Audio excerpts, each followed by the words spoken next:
República da Espada.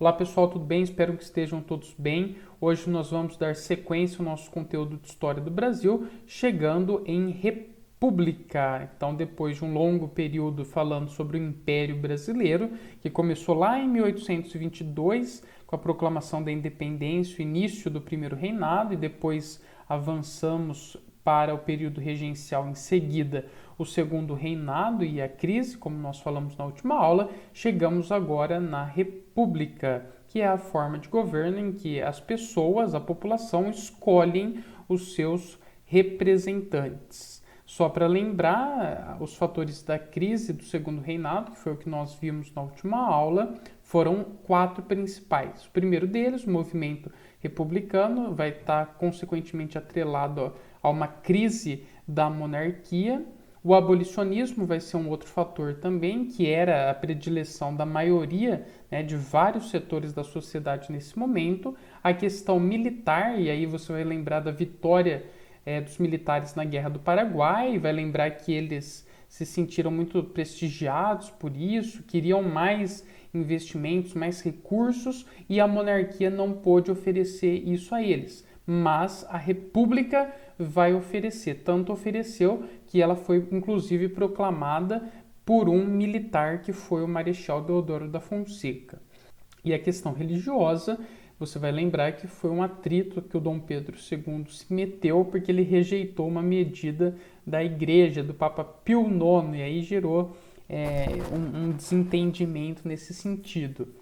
Proclamação da República, portanto, dia 15 de novembro de 1889, como eu disse, é proclamada por um militar, que é o Marechal Deodoro da Fonseca, e vai ser seguida, depois do Deodoro da Fonseca, por um outro militar, que é o Floriano Peixoto. Então, como os 2 primeiros presidentes da República são militares, a esse início de República se apelida de República da Espada. Espada em referência ao fato de que os 2 primeiros presidentes da República Federativa do Brasil foram militares. O Marechal Deodoro da Fonseca e o Marechal Floriano Peixoto. Essa imagem que está aí, que chama inclusive a Proclamação da República, é uma obra do Benedito Calixto, que foi um importante pintor da República. Ele pintou isso no final do século XIX e retrata o momento da proclamação da República. Nós podemos perceber por essa imagem que esse movimento, que foi a proclamação, não teve um aspecto popular. Você não vê aí civis. Você vê aí predominantemente militares, de alta patente ou de baixa patente, mas militares que estão reunidos aí e sem a participação expressiva dos cidadãos, da população.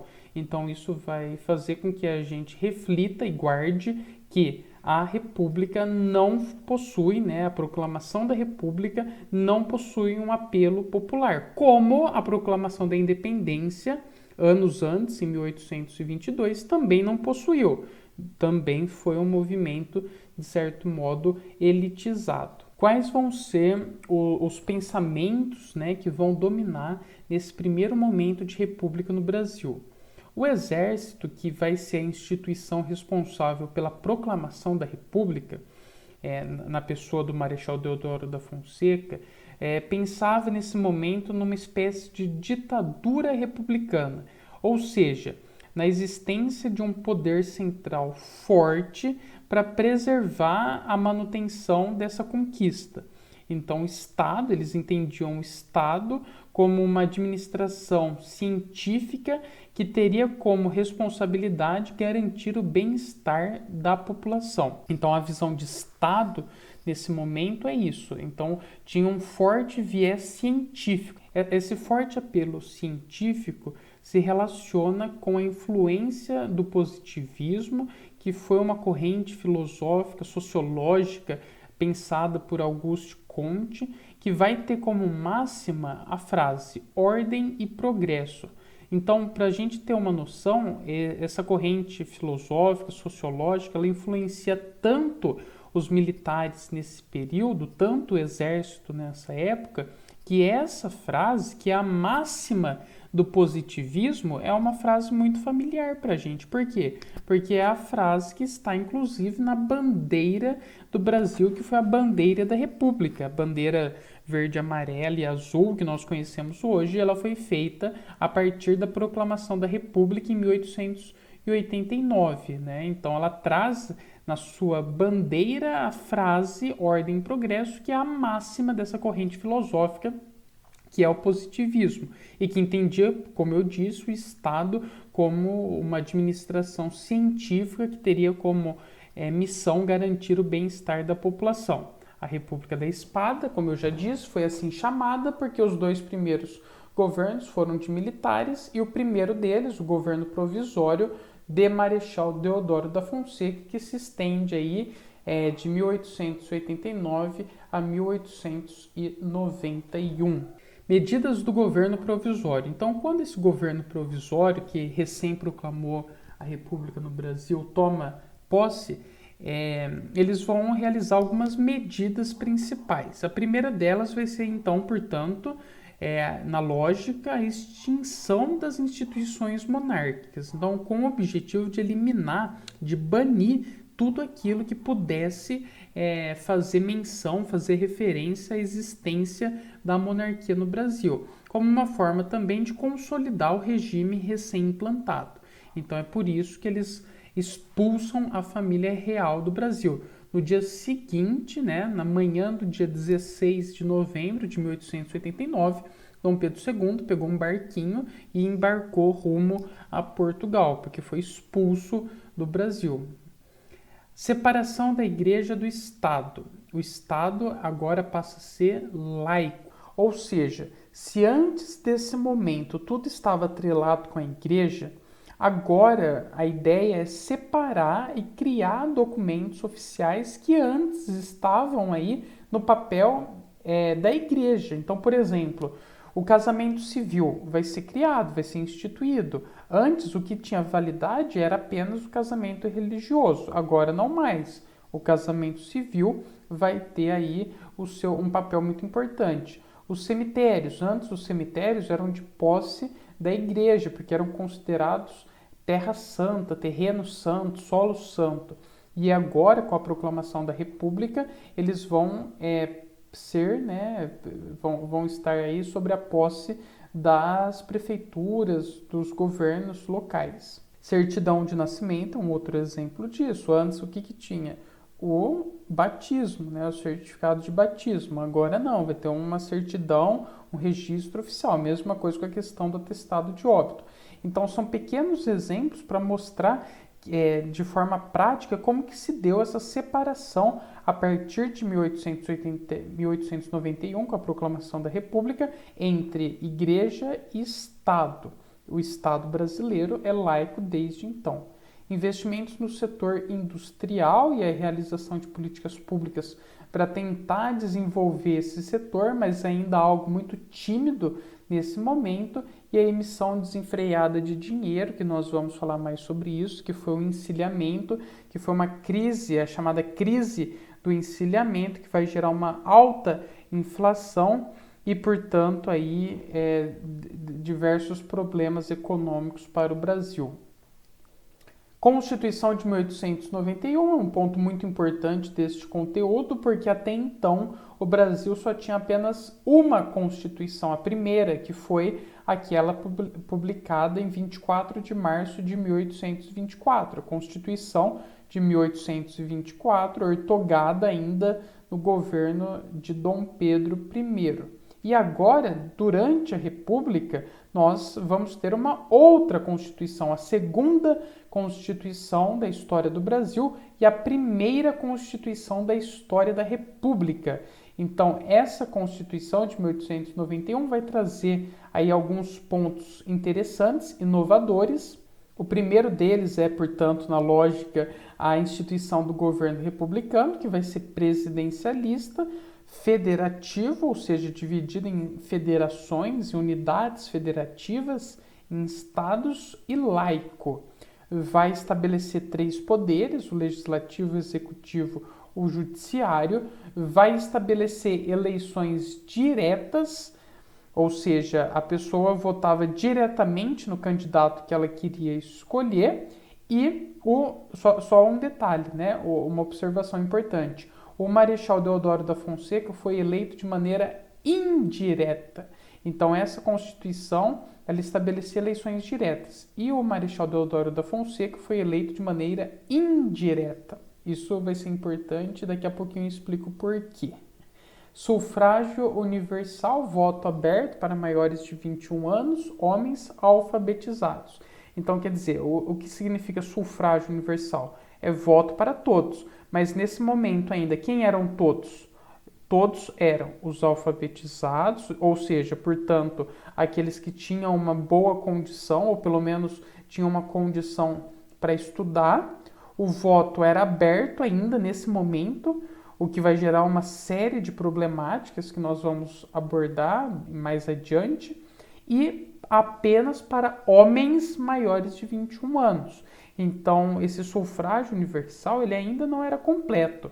Na verdade, gente, o sufrágio universal no Brasil, ou seja, o direito de todos ao voto, só vai se concretizar de forma efetiva em 1988, com a proclamação, no dia 5 de outubro, da Constituição atual. Porque aí sim, apenas nesse momento é que todos vão ter direito legítimo ao voto. Aqui em 1891, as mulheres, os pobres não alfabetizados eram privados de votar.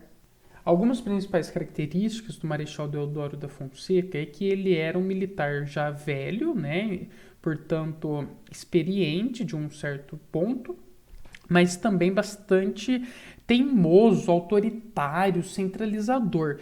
E ele vai trazer para esse governo, num primeiro momento, essa tendência centralizadora. Então ele vai desenvolver uma série de problemáticas entre a sua administração e o Congresso. Porque ainda ele não estava muito nessa pegada do que era república, como que funcionava essa igualdade dos poderes, todo mundo estava meio que aprendendo. Então vai ser constante os choques entre o presidente e o Congresso. Tanto vai ser constante que o Deodoro da Fonseca, o cara que proclama a República do Brasil, ele toma uma ação em 1891, né, que não é nem um pouco republicana. Ele fecha o Congresso Nacional. Então ele fecha o Congresso, né, ou seja, limita um dos 3 poderes, que é o legislativo. Isso vai gerar, obviamente, uma oposição de civis e também uma oposição de militares. E é tanta oposição que ele, em 23 de novembro, né, de 1891, renuncia ao cargo de presidente. E aí, como nós sabemos, né, quando um presidente é impeachmentado, quando um presidente morre ou quando um presidente renuncia, quem assume é o seu vice. E aí, quem era o vice do Marechal Deodoro da Fonseca? Era o Floriano Peixoto. Então, portanto, nesse momento, com a renúncia do Marechal Deodoro da Fonseca, assume o governo brasileiro o Marechal Floriano Peixoto. Só que tinha uma regrinha, olha só a regrinha que está no artigo 42.